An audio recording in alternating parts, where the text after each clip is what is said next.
Hello दोस्तों, मैं सोई सिंह भाटी हमारे YouTube चैनल पर एक बार फिर से आपका स्वागत करता हूं। आज के वीडियो में हम सीखेंगे कि भुजाओं के आधार पर त्रिभुजों के प्रकार, यानी भुजाओं के आधार पर त्रिभुज कितने प्रकार के होते हैं। तो सबसे पहले हम त्रिभुज की परिभाषा सीखते हैं कि त्रिभुज किसे कहते हैं। तो त्रिभुज की परिभाषा होती है तीन भुजाओं से घिरी हुई बंद आकृति को त्रिभुज कहते हैं। जैसे ये तीन भुजा हो गई, भुजा 1, 2 और 3, ये तीन भुजाओं से घिरी हुई। और वीडियो शुरू करने से पहले हम कुछ शब्दार्थों को समझ लेते हैं। सब यहाँ पर है सम। सम का मतलब होता है समान या बराबर। बाहु का मतलब होता है भुजा। द्वि का मतलब होता है दो।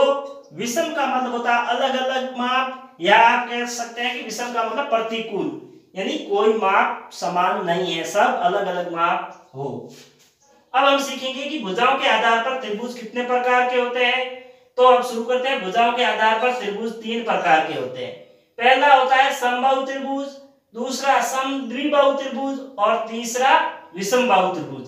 जैसे इनके नाम से भी हम समझ सकते हैं कि पहला त्रिभुज है समबाहु त्रिभुज। अब सम का मतलब होता है समान, बाहु का मतलब होता है भुजा और त्रिभुज का मतलब त्रिभुज। जिस त्रिभुज की सभी भुजाएं समान है, यहाँ सम यानी समान, बाहु यानी भुजा, त्रिभुज यानी त्रिभुज।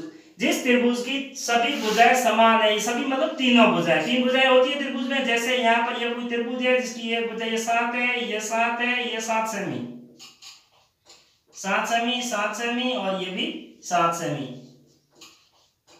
तो ये त्रिभुज समबाहु त्रिभुज हुआ। यह त्रिभुज समबाहु हुआ क्योंकि इसकी सभी भुजाएं समान है। तो सम का मतलब होता है समान, बाहु यानी भुजा। तो जिस त्रिभुज की तीनों भुजाएं समान हो या जिस त्रिभुज की तीनों भुजाएं बराबर हो उसे समबाहु त्रिभुज कहते हैं। अब दूसरा त्रिभुज का प्रकार है समद्विबाहु त्रिभुज। समद्विबाहु त्रिभुज, तो इसके हम नाम के आधार पर भी हम समझने की कोशिश करेंगे।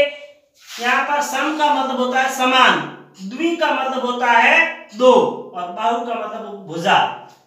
समान है दो भुजा, मतलब उस त्रिभुज में दो भुजाएं समान है। जैसे यहाँ कोई त्रिभुज दिया हुआ है, यहाँ ये त्रिभुज की भुजा 8 सेमी है, ये 6 सेमी है और ये भी भुजा 6 सेमी है। इस त्रिभुज में दो भुजाएं बराबर है, ये 6 सेमी है, ये 6 सेमी है और ये 8 सेमी, दो भुजाएं बराबर है। इसका मतलब यह समद्विबाहु त्रिभुज है। मतलब सम यानी समान, द्वि यानी दो, बाहु यानी भुजा। इस त्रिभुज में दो भुजाएं बराबर हुए हैं, इसलिए यह समद्विबाहु त्रिभुज है। जिस त्रिभुज की दो भुजाएं समान है होती है उसे समद्विबाहु त्रिभुज कहते हैं। अब हम त्रिभुज के तीसरा प्रकार समझते हैं। भुजाओं के आधार पर त्रिभुज का तीसरा प्रकार समझते हैं। तो तीसरा है विषमबाहु त्रिभुज। विषम का मतलब होता है प्रतिकूल कह सकते हो या अलग अलग माप कह सकते हैं। तो जिस त्रिभुज की सभी भुजाएं विषम है, मतलब प्रतिकूल है, समान नहीं है, बराबर नहीं है, उसे विषमबाहु त्रिभुज कहते हैं। जैसे यह त्रिभुज है, यहाँ इसकी भुजा है 7 सेमी, ये 6 सेमी है, ये 5 सेमी है। मतलब इस त्रिभुज की तीनों भुजाएं अलग अलग माप की है।